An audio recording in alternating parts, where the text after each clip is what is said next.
Ok. Boa noite, Dr. Boa Walter noite, Santos. Lusca. Obrigado por estar aqui comigo. Eu que agradeço o convite. Nós vamos falar hoje, pessoal, sobre imigração nos Estados Unidos. Eu sou Lusca Cruz, corretora de imóveis, licenciada na Flórida há mais de 15 anos e quero apresentar para vocês algumas possibilidades de vistos. Vamos falar um pouco dos vistos mais comuns para os brasileiros aqui nos Estados Unidos. O Dr. Walter Santos tem muita experiência nessa área, ele vai explicar sobre como fazer o procedimento legal necessário para você vir para cá, para você imigrar da forma mais correta e a mais fácil também. Lógico, cada caso é diferente, então nós vamos falar dos mais comuns, falar um pouquinho sobre o tempo de cada visto. Ele já me disse que é uma coisa bem difícil de falar, mas nós vamos explicar tudo isso para vocês também.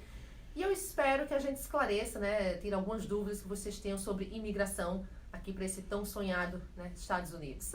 Então, obrigado por sua participação aqui conosco. É um prazer. Então, Walter, fala um pouquinho sobre você. Quanto tempo você já está praticando advocacia aqui nos Estados Unidos? Eu estou aqui em Orlando desde 1999, 20 anos, completei esse ano. Igual a mim, em 99. Somos contemporâneos. Então. Eu tive que refazer a faculdade de Direito aqui, eu sou advogado no Brasil, licenciado, com escritório e tudo. Tive que refazer a faculdade aqui, abri meu escritório em 2005. Então, agora em julho completou 14 anos de atividade nossa, aqui em Orlando, sempre no mesmo endereço, o prédio aqui é nosso, tudo. Então a gente está aqui, legal. Pretende sair daqui por enquanto, pelo menos. E sempre atuamos na área de imigração. Por quê? Porque quando eu abri o escritório, eu abri de uma forma genérica, como um general practitioner, um clínico geral do direito. Certo. Mas o público acabou escolhendo a matéria de imigração, que eu acho que é o que mais aflige a população brasileira, Como eu sou nascido no Brasil e tendo essa referência de poder falar a mesma língua, muita gente me procurava para isso. Por isso estamos aqui hoje. Exato. Com facilidade. E por isso que acabei, de certa forma, me especializando para poder atender melhor o público. E é uma área muito dinâmica, muito interessante. De certa forma até emocionante, tem histórias fantásticas, incríveis, cada caso é diferente, eu aprendo muito todos os dias e a lei está sempre em constante mutação, então a gente tem que estar sempre se renovando, reciclando para poder atender o pessoal. Mas, de fato, eu estou aqui à disposição e vamos bater um papo aí sobre os vistos que pode ajudar. E que, obviamente, nós vendemos imóveis, aqui no Imóveis em Orlando, então as pessoas estão imigrando para cá, querem vir morar aqui, e também a maioria dos meus clientes são investidores.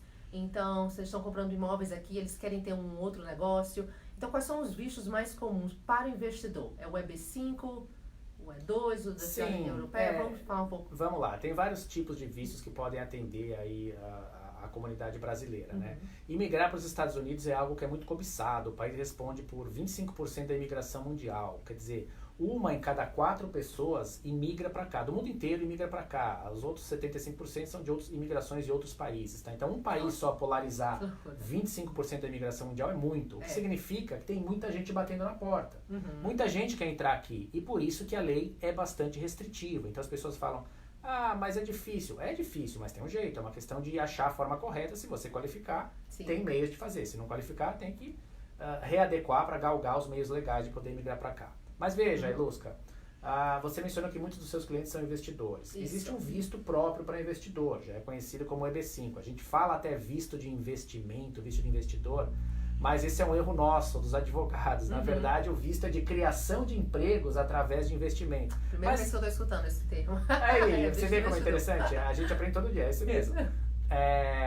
Os próprios advogados falaram visto de investidor, visto de investidor, visto de investidor. Não, ele é um visto de criação de empregos. Você tem que criar 10 empregos num prazo de 2 anos através do investimento de $500 mil na zona rural ou $1 milhão na zona urbana. Essa é a lei atual. Hoje é dia 14 de agosto de 2019, nós estamos live, ok? Esse valor vale até 20 de novembro de 2019. A partir de 21 de novembro de 2019, o que hoje é 500 mil vai para 900 mil. E o que é hoje 1 milhão para a zona urbana vai para 1 milhão e 800 mil dólares, tá? Então, tenham em mente essa mudança de valor que vai ocorrer daqui a 3, 4 meses, ok? E esse é o EB5 que geralmente em 1 ano e meio, 2 anos recebe o Green Card, por aí. 5 anos para o dinheiro ficar investido no Centro Regional. Por aí. Uma vez feito esse investimento desse valor de 500 mil dólares, num projeto que tem esse potencial de criar os 10 empregos, isso é altamente documentado, um processo muito grande. em um ano e aí meio, onde o senhor dois, entra para deve analisar vir. tudo isso e dar o... Exato, existem centros regionais que são grupos de investidores, né, que vendem cotas de participação, onde o investidor adquire uma dessas cotas e ao adquirir essas cotas ele passa a qualificar para esse visto EB5. Então, muito importante, pessoal, muito importante vocês ficarem atentos quando você vê uma propaganda do EB5 que está dando um alto retorno por ano naqueles primeiros anos, que eu já vi propaganda, está dando um retorno de 6, 7%. Fique atento, que não é bem assim, não é você. Não a é. gente fica com o pé atrás quando a gente vê que o retorno é muito alto para o período do investimento. Geralmente os mais sérios dão um retorno mais baixo, não é isso? Ou às vezes nem dão retorno, às vezes nem dão retorno. Então isso é muito importante. Extremamente. Veja, existem muitos centros regionais que competem entre si. Por quê? Porque existem 10 mil vagas de vistos EB5 por ano. E em 2007, Lusca, tinham apenas 17 centros regionais. Hoje tem mais de 800. Então, esses 800 hoje competem por aqueles investidores, que são limitados, 10 mil por ano, ok. Então, o atrativo que eles acharam para captar esses investidores foi oferecer remuneração anual. Mas isso, a realidade mostrou que é muito difícil de manter a longo prazo. Então, não dá, esqueçam. Não dá para querer ganhar em todas as pontas. Você tem um investimento feito. Você vai ganhar o green card. Você vai ganhar o green card, potencialmente a devolução do seu capital investido. Potencialmente, né? Potencialmente, porque o dinheiro tem que estar em risco. Esse é um critério de investimento. Exato. Investimento é risco, não pode ter garantia de devolução. Se alguém te prometer, invista aqui que você vai ganhar uma casa, esquece. Teu green card está invalidado. Você não pode ter garantia de recebimento do valor principal de devolução. Muito importante isso, pessoal, que a gente vê que tem corretores que anunciam, compra esse imóvel e você vai ganhar o green card. Não existe. Mentira. Né? Não existe mesmo. Mentira. Outra coisa. Analisar mais a fundo pode ser um bait and switch, né? Com certeza. Não sei traduzir, pessoal, bait and switch. Investimento em imóvel por si só não é qualificado como apto a conceder o EB5. Por quê? Porque a lei considera como investimento passivo e não ativo. Agora, investir na construção do imóvel ou na construção de um hotel, que seja, não importa. Aí você está falando de investimento ativo, que vai criar empregos e o resultado final daquela atividade é a construção de imóvel. Mas comprar um imóvel, não. Comprar um negócio também por si só, não, porque você não está criando emprego só comprando um negócio. Então, você pode comprar um negócio, um hotel, vou te dar um exemplo. Você compra um hotel de 30 milhões de dólares, você não ganha nenhum benefício migratório. Nenhum, porque você não criou nenhum emprego. O visto é de criação de empregos através de investimento. Cria um emprego pelo seu investimento. Já existem? Você não está criando. Se você comprar um negócio problemático que está com dívidas e precisa ser resgatado, aí sim, tem um cálculo contábil que você vê com a imigração, faz uma auditoria nos livros da empresa, você pode adquirir aquela empresa provando que injetando aquele capital de 500 mil na zona, ele cai também para 500 mil na zona urbana nesse caso. Você vai salvar empregos ou criar novos e terá. Então tem todo esse critério, certo? Tem todo esse critério. Tá bom, então esse, pessoal, é o EB5, tá? Um resumo do EB5. Outro também muito comum, comum agora é o EB2, o do visto de... ele é muito comum. Não é tão comum, mas tá ficando, né? Vamos dizer que é a bola da vez. A bola o visto da vez, tá? Muita gente está seduzida. O termo técnico é habilidades excepcionais. Tá? Extraordinárias, né? Extraordinárias é o EB1. Tem uma outra categoria. Tem extraordinária, excepcional e, na verdade, não tem o de especial. Tem ocupações especiais, mas é um outro tipo de visto. Certo. Esse é um visto de imigrante, habilidades excepcionais, o EB2. E o candidato tem que preencher 3 requisitos de uma lista de 6. E muita gente que tem bacharelado, experiência, elas preenchem licença para exercer a profissão. Pelo menos 2 cursos diferentes no Brasil, né? Ou mesmo assim, olha só, por exemplo, você pega um médico. O médico ele tem diploma em medicina, ele tem licença do Conselho Regional de Medicina, e se ele tiver mais de 10 anos de experiência, ele já tem os requisitos como habilidade excepcional. Muito bem. Então todo médico pode vir. Então, exatamente, essa não é toda história. Isso não significa que todo médico pode vir. A segunda etapa desse visto é o seguinte. Ele pode ser feito por oferta de emprego, onde você faz um chamado Labor Certification, que depois a gente fala mais um pouco dele, ou você pode fazer por conta própria, sem a oferta de emprego. E aí que reside o problema. As pessoas estão seduzidas pela ideia de poder fazer sem oferta de emprego. Por quê? Porque ninguém tem oferta de emprego aqui, ninguém conhece ninguém. Então a pessoa quer fazer com o próprio currículo, com a própria experiência. Mas esses projetos que são feitos e vendidos aí fora são absolutamente exagerados e fora da realidade. Eles não vão ser realizados ou concretizados pelo aplicante quase que nunca. Então é uma mentira, é uma falácia. Cuidado, não caiam, porque é exatamente o que você falou. Então, se eu for engenheiro, eu posso migrar para os Estados Unidos, que é o que estão vendendo. Não, não pode, não é isso. Senão todos os engenheiros do mundo poderiam vir para cá. O que não faz o menor sentido. Faça o que você prometeu fazer, que é a parte difícil. Exatamente. E esse algo que você prometeu fazer, ele tem que ter importância nacional, ele tem que beneficiar substancial e prospectivamente os Estados Unidos, a comunidade, tem que beneficiar, ou alternativamente, beneficiar a educação americana, civismo americano, enfim, algo que beneficie o coletivo, toda a população americana. Então tem projetos e projetos, óbvio. Agora cuidado, porque estão vendendo realmente sob essa premissa de que se você tem bacharelado em alguma determinada área, você qualificaria para o EB2, ou é quase certo qualificar porque você tem mais de 10 anos de experiência ou licença para exercer a profissão. Não é só isso, tá? Muito cuidado, porque tem muita fraude aí. E perigo, você cometer uma fraude em papel e você fica registrado pro resto da vida. Isso vai estar lá no teu prontuário. Se um dia descobrir isso 10, 20, 30 anos depois, invalida todo o teu histórico aqui.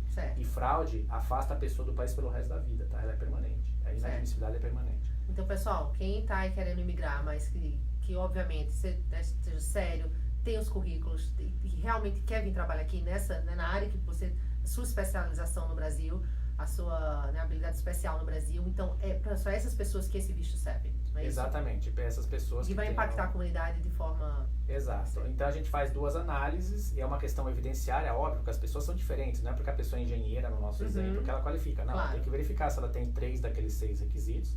E se o que ela vem fazer tem mérito, porque às vezes a pessoa não tem nem capital para investir.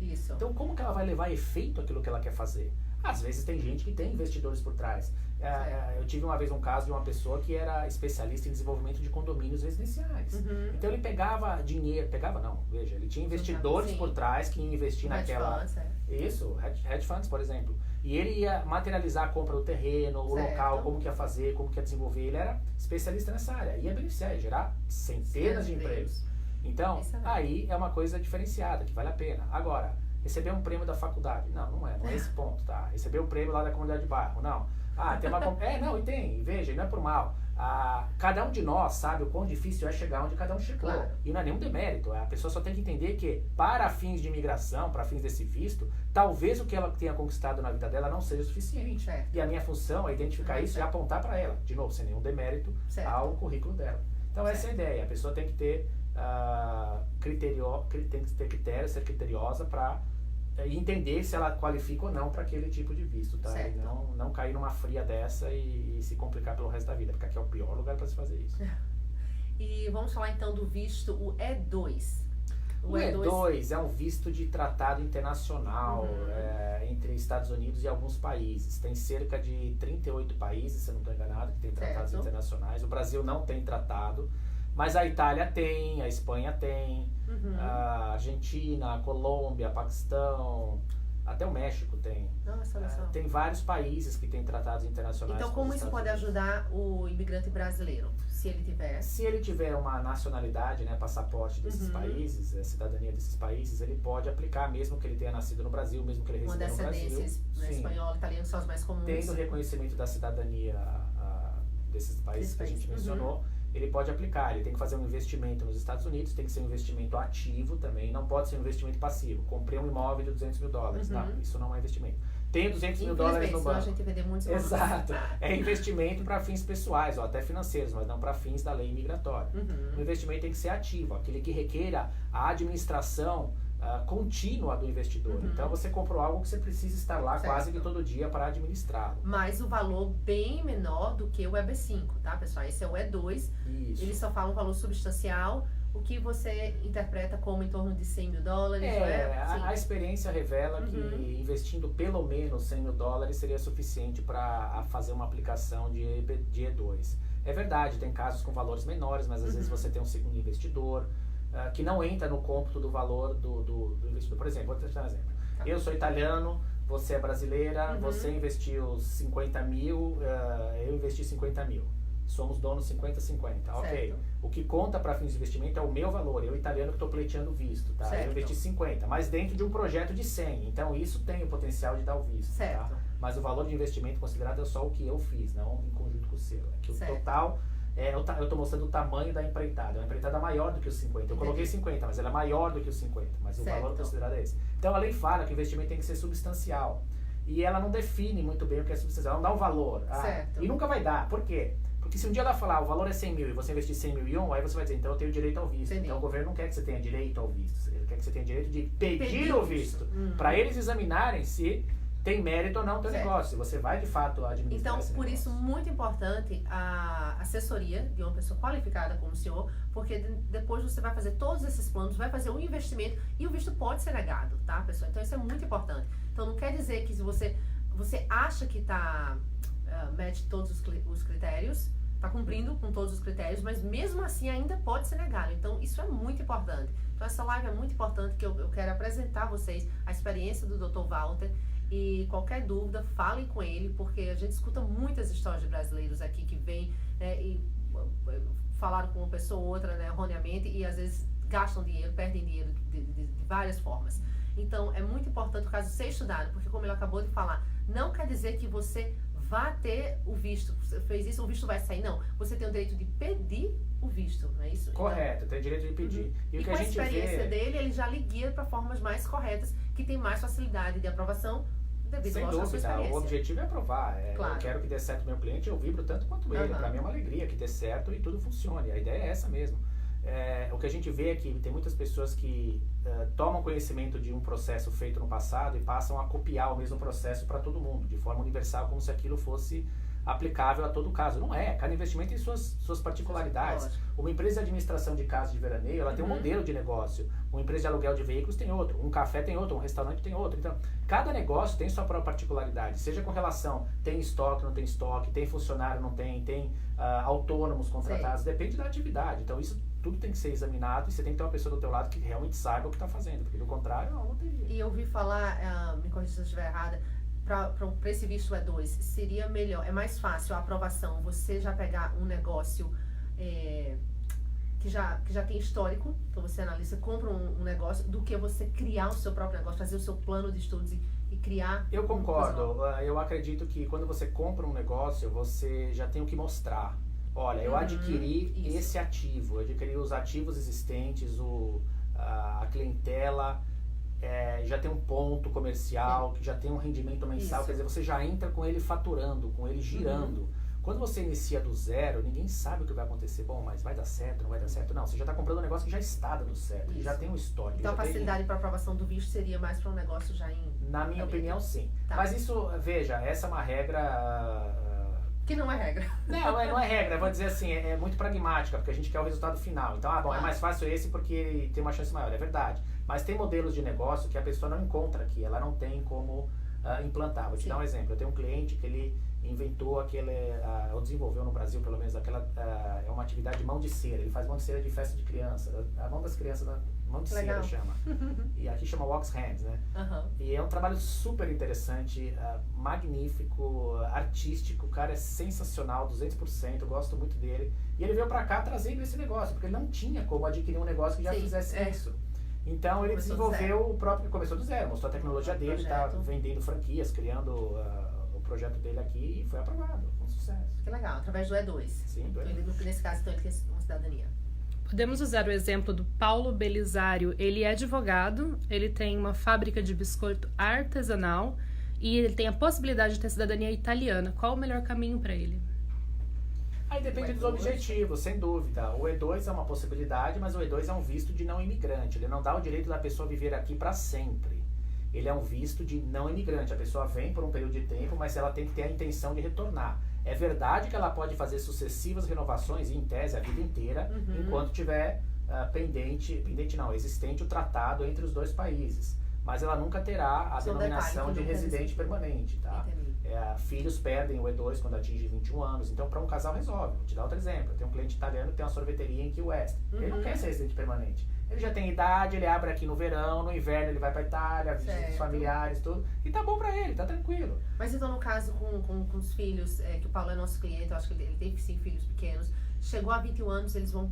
Não tem, então? Não tem os filhos perdem, porque eles deixam de ser dependentes do pai para fins imigratórios. Os filhos normalmente eles vão para um visto de estudante, porque eles já estão numa idade de universidade, faculdade. E normalmente vão para um visto para estudante. Aí eles têm que seguir o caminho normal, de se um dia conhecer alguém na faculdade... Se apaixonar por americano. É verdade, é muito comum. Mas você imagina. Aí casa, legaliza, ou recebe até ofertas de trabalho quando saem da faculdade, por aí vai. Mas então tá, então tem vários outros meios. Okay. Tem vários outros meios. Então tá bom. Então a gente vai analisar o seu caso, Paulo. Nós vamos falar pra você. Então tá bom. Então o que mais? Vistos mais comuns. Falamos do E2, do EB5, do EB2? Olha, vamos dar um passo para trás Tá. agora, porque a gente está muito ansioso em falar para quem quer vir morar aqui em definitivo, e vamos falar daqueles que ainda não sabem se querem morar aqui. Certo. É muito comum, muita gente aplica para o visto de estudante. E por que muita gente aplica? Está tendo muita negativa nesse tipo de visto, é verdade? Certo.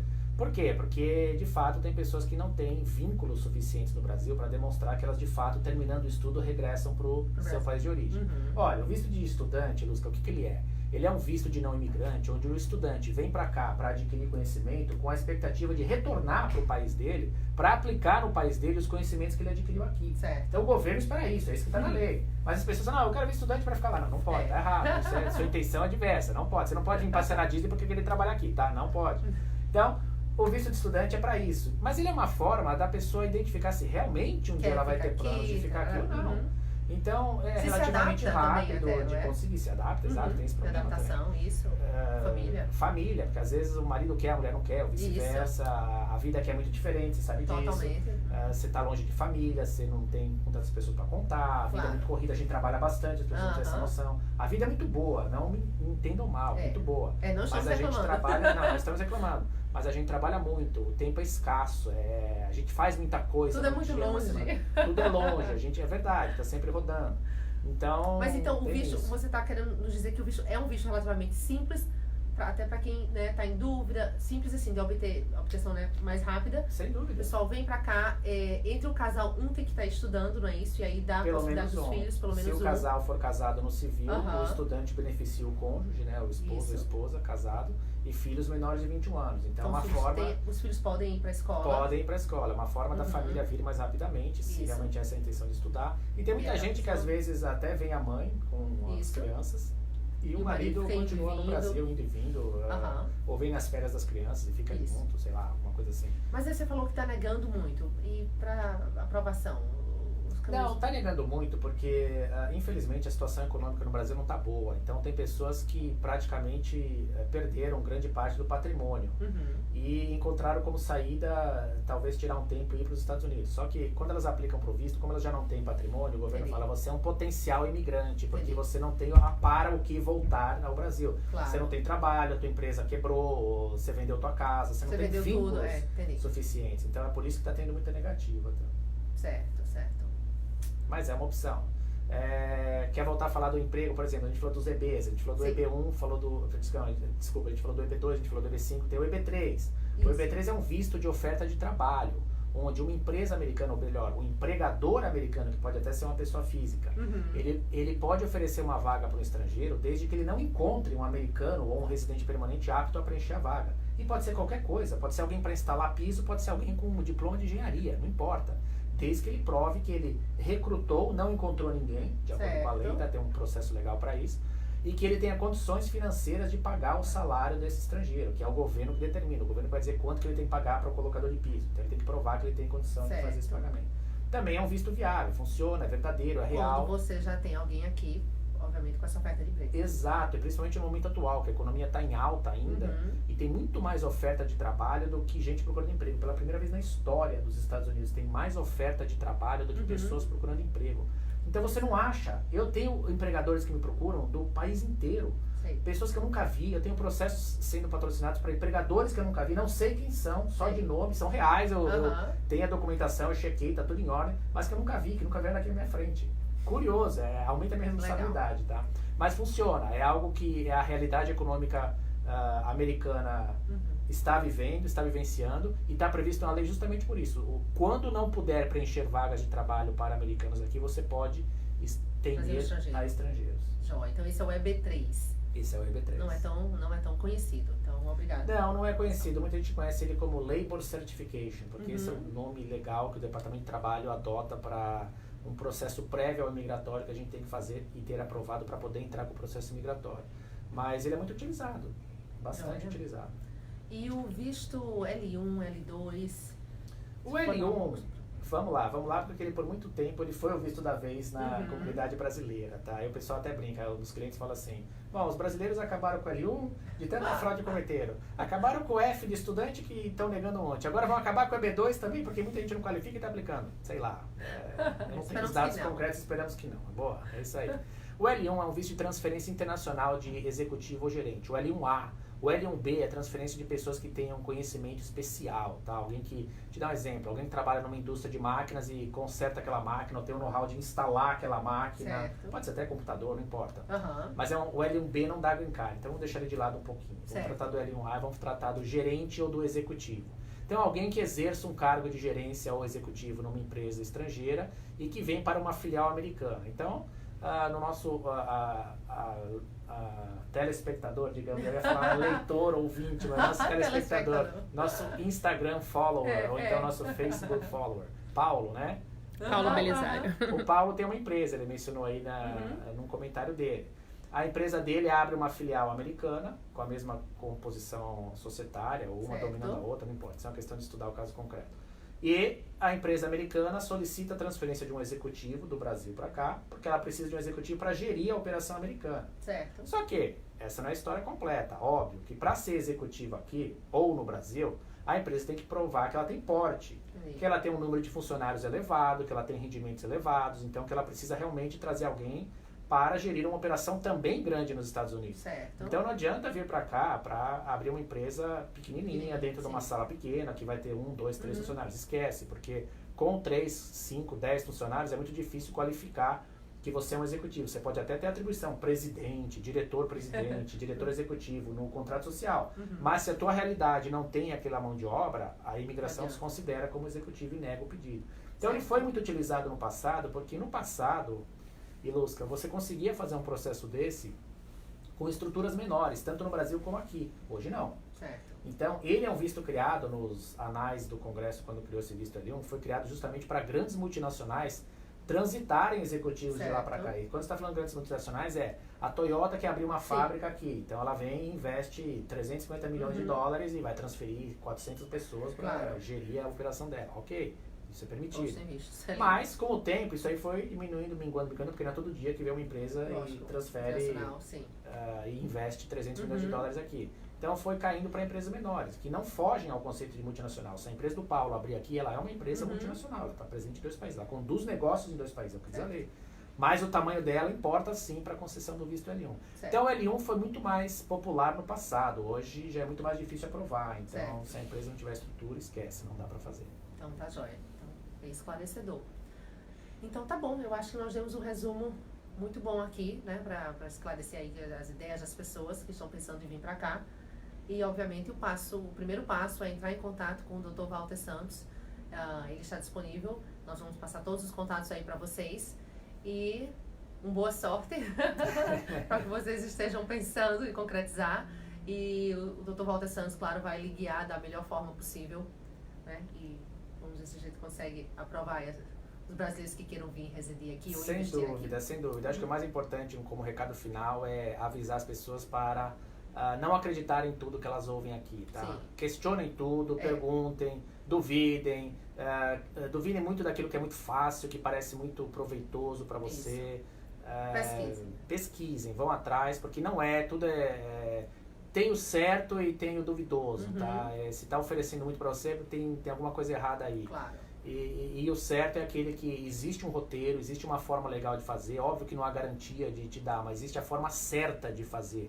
E é esse que tem que pautar a sua conduta para vir para cá. Aqui não é o Brasil, aqui é um país que te dá muita liberdade, talvez até mais do que o Brasil em certos aspectos, mas as pessoas deixam rastros. E quando eles pegam os rastros das coisas erradas, você vai pagar por isso, não importa quando for. Então esqueça, não vá por aí não. Muda a mentalidade, tira o Brasil de dentro de si, vem pra cá quando eu quero contribuir, eu quero melhorar a sociedade americana por tudo que eu passei no Brasil, é por aí. Isso aí. Obrigada. Prazer é meu, até perdi a voz de tanto falar, tá vendo? Mas falou muito bem. Que bom, grande abraço aí a todos. Boa noite.